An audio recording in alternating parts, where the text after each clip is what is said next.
Mga kalamig, gusto nyo bang malamig na kwarto pero hindi sumasakit ang ulo sa taas ng electric bill?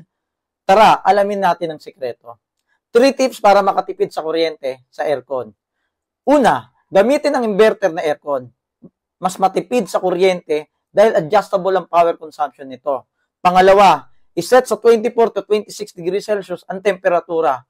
Ito ang tamang temperature para hindi mag-overwork ang aircon natin. Pangatlo, regular na ipa-cleaning ang aircon. Ang maruming aircon ay hirap magpalamig at kumakain ng maraming kuryente.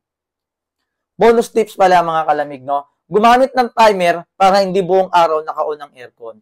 Mga kalamig, hindi kailangang mahal ang lamig. Sa tamang gamit, tipid ang kalalabasan. At kung hanap nyo ang pinakamahusay na aircon solution, nandito ang Icewind para sa inyo. Follow us for more tipid tips and aircon hacks. Lika na, dito na, kung gusto mong magpalamig. Lika na, dito na, kung gusto mong makatipid.